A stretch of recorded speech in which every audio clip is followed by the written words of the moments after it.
خلاصہ اس کلام کا یہ ہے کہ اگر پنڈت صاحب وغیرہ معاندین و مخالفین کو دنیا اور قوم کی محبت کے باعث یا ننگ و ناموس کے سبب یا صفت حیا کی کمزوری کی وجہ سے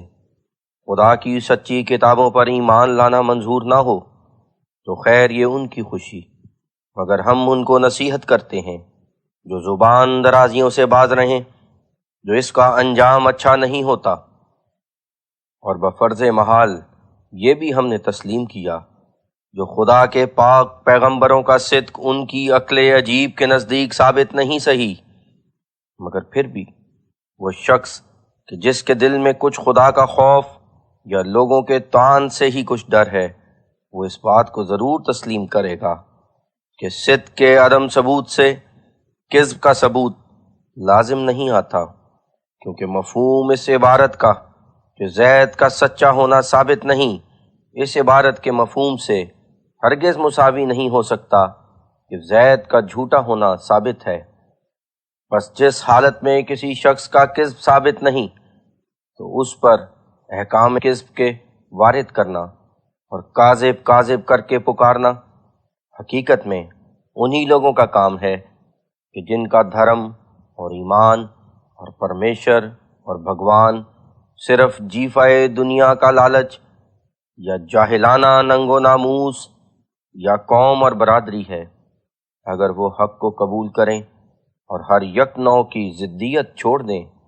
تو پھر ایک غریب درویش کی طرح سب کچھ چھوڑ چھاڑ کر دین الہی میں داخل ہونا پڑے، تو پھر پنڈت جی اور گرو جی اور سوامی جی ان کو کون کہے؟ بس اگر ایسے لوگ حق اور راستی کے مزاحم نہ ہوں تو اور کون ہوں، اور اگر ان کا غضب اور غصہ نہ بھڑکے تو اور کس کا بھڑکے؟ ان کو تو اسلام کی عزت ماننے سے اپنی عزت میں فرق آتا ہے، طرح طرح کی وجوہ معاش بند ہوتی ہیں، تو پھر کیوں کر ایک اسلام کو قبول کر کے ہزار آفت خرید لیں۔ یہی وجہ ہے کہ جس سچائی پر یقین کرنے کے لیے صدہا سامان موجود ہیں اس کو تو قبول نہیں کرتے، اور جن کتابوں کی تعلیم حرف حرف میں شرک کا سبق دیتی ہے ان پر ایمان لائے بیٹھے ہیں، اور بے انصافی ان کی اس سے ظاہر ہے کہ اگر مثلاً کوئی عورت کہ جس کی پاک دامنی بھی کچھ ایسی ویسی ہی ثابت ہو کسی ناکردنی فعل سے متہم کی جائے تو فی الفور کہیں گے کہ کس نے پکڑا اور کس نے دیکھا اور کون معائنہ واردات کا گواہ ہے، مگر ان مقدسوں کی نسبت کہ جن کی راست بازی پر نہ ایک نہ دو بلکہ کروڑ آدمی گواہی دیتے چلے آئے ہیں بغیر ثبوت معتبر اس امر کے کہ کسی کے سامنے انہوں نے مسودہ افتراء کا بنایا یا اس منصوبے میں کسی دوسرے سے مشورہ لیا یا وہ راز کسی شخص کو اپنے نوکروں یا دوستوں یا عورتوں میں سے بتلایا یا کسی اور شخص نے مشورہ کرتے یا راز بتلاتے پکڑا یا آپ ہی موت کا سامنا دیکھ کر اپنے مفتری ہونے کا اقرار کر دیا، یوں ہی جھوٹی تہمت لگانے پر تیار ہو جاتے ہیں۔ بس یہی تو سیاہ باطنی کی نشانی ہے، اور اسی سے تو ان کی اندرونی خرابی مترشح ہو رہی ہے۔ انبیاء وہ لوگ ہیں کہ جنہوں نے اپنی کامل راست بازی کی قوی حجت پیش کر کے اپنے دشمنوں کو بھی الزام دیا، جیسا کہ یہ الزام قرآن شریف میں ہے۔ حضرت خاتم الانبیاء صلی اللہ علیہ وسلم کی طرف سے موجود ہے، جہاں فرمایا ہے فَقَدْ لَبِثْتُ فِيكُمْ عُمَرًا مِّن قَبْلِهِ أَفَلَا تَعْقِلُونَ، سورہ یونس الجزء 11 نوٹ یونس 17۔ یعنی میں ایسا نہیں کہ جھوٹ بولوں اور افتراء کروں، دیکھو میں 40 برس اس سے پہلے تم میں ہی رہتا رہا ہوں، کیا کبھی تم نے میرا کوئی جھوٹ یا افتراء ثابت کیا؟ پھر کیا تم کو اتنی سمجھ نہیں؟ یعنی یہ سمجھ کہ جس نے کبھی آج تک کسی قسم کا جھوٹ نہیں بولا وہ اب خدا پر کیوں جھوٹ بولنے لگا؟ غرض انبیاء کے واقعات عمری اور ان کی سلامت روشی ایسی بدیہی اور ثابت ہے کہ اگر سب باتوں کو چھوڑ کر ان کے واقعات کو ہی دیکھا جائے تو ان کی صداقت ان کے واقعات سے ہی روشن ہو رہی ہے۔ مثلا اگر کوئی منصف اور عاقل ان تمام براہین اور دلائل صدق نبوت حضرت خاتم الانبیاء صلی اللہ علیہ وسلم سے جو اس کتاب میں لکھی جائیں گی قطع نظر کر کے محض ان کے حالات پر ہی غور کرے تو بلا شبہ انہیں حالات پر غور کرنے سے ان کے نبی صادق ہونے پر دل سے یقین کرے گا، اور کیوں کر یقین نہ کرے، وہ واقعات ہی ایسے کمال سچائی اور صفائی سے معطر ہیں کہ حق کے طالبوں کے دل بلا اختیار ان کی طرف کھینچے جاتے ہیں۔ خیال کرنا چاہیے کہ کس استقلال سے حضرت صلی اللہ علیہ وسلم اپنے دعوی نبوت پر باوجود پیدا ہو جانے ہزاروں خطرات اور کھڑے ہو جانے لاکھوں معاندوں اور مزاحموں اور ڈرانے والوں کے اول سے اخیر دم تک ثابت اور قائم رہے۔ برسوں تک وہ مصیبتیں دیکھیں اور وہ دکھ اٹھانے پڑے جو کامیابی سے بکلی مایوس کرتے تھے اور روز بروز بڑھتے جاتے تھے،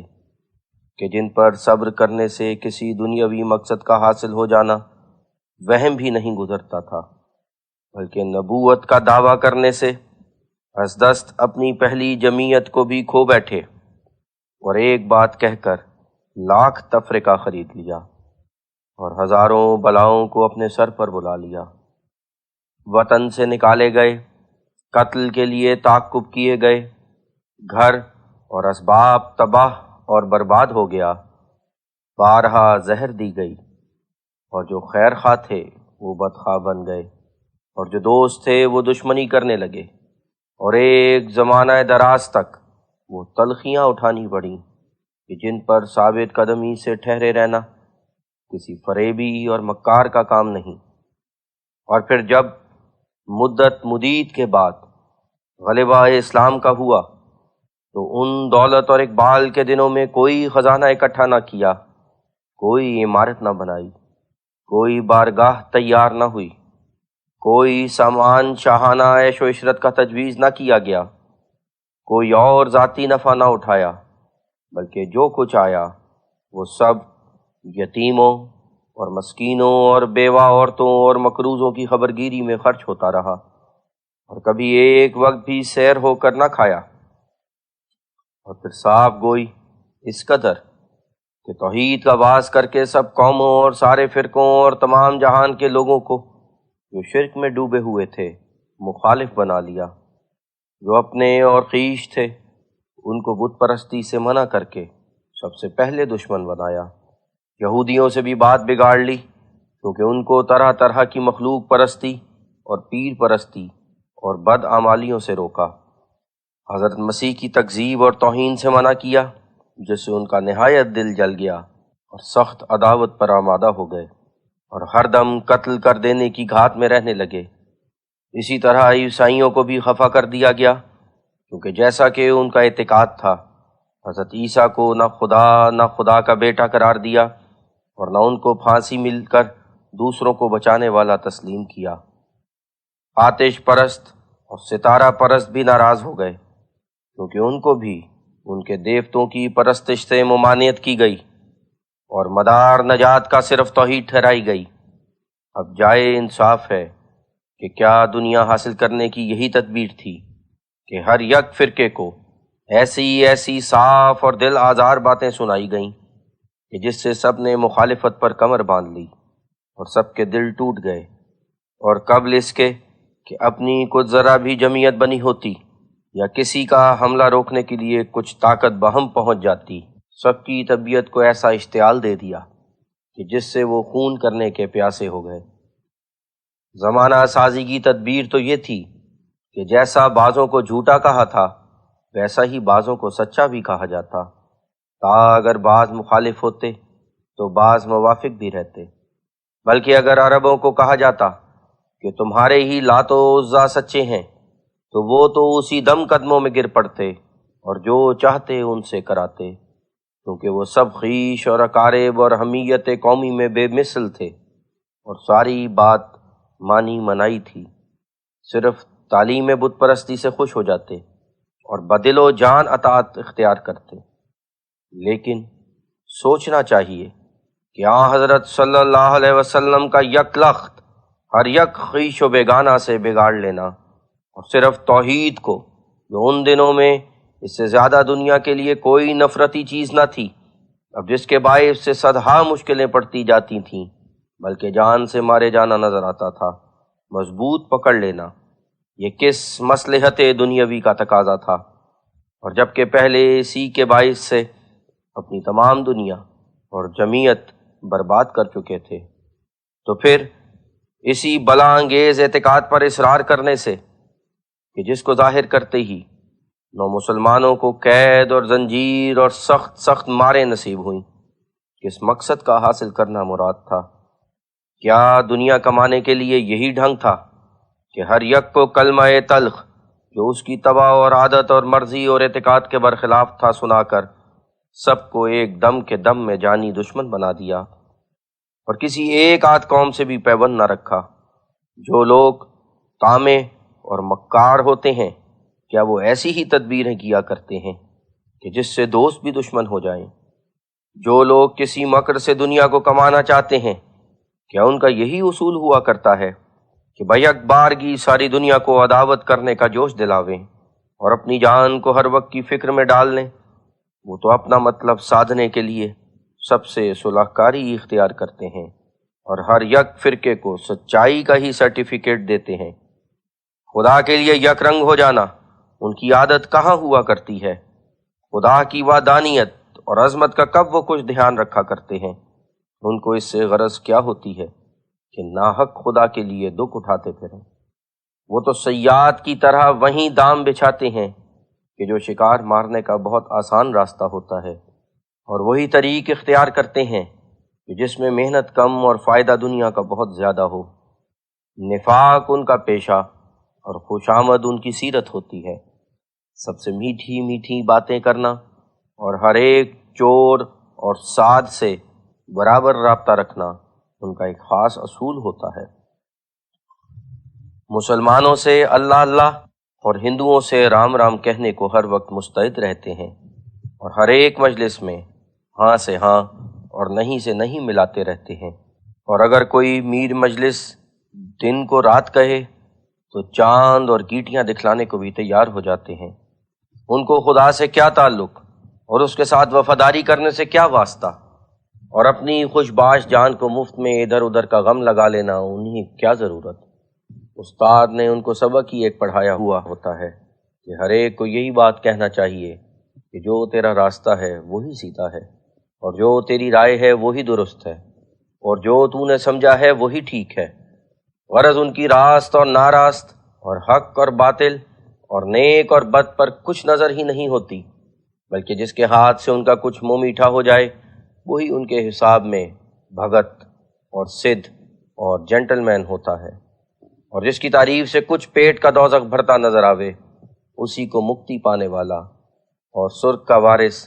اور حیات ابدی کا مالک بنا دیتے ہیں۔ لیکن واقعات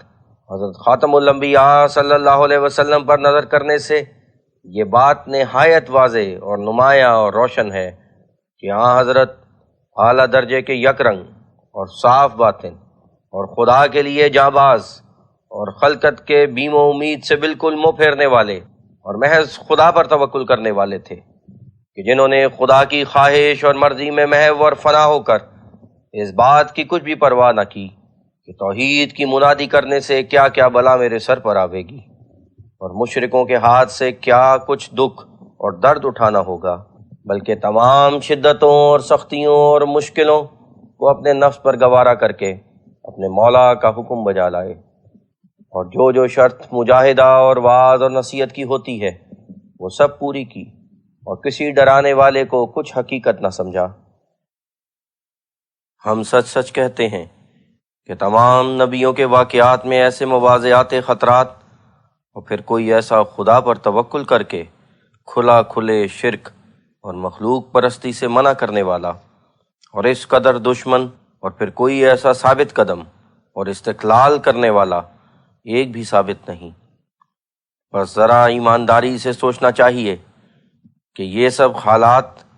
کیسے حضرت صلی اللہ علیہ وسلم کے اندرونی صداقت پر دلالت کر رہے ہیں، ماں سوائے اس کے جب عاقل آدمی ان حالات پر اور بھی غور کرے کہ وہ زمانہ کہ جس میں حضرت صلی اللہ علیہ وسلم مبعوث ہوئے حقیقت میں ایسا زمانہ تھا کہ جس کی حالت موجودہ ایک بزرگ اور عظیم القدر مصلح ربانی اور ہادی آسمانی کی اشد محتاج تھی،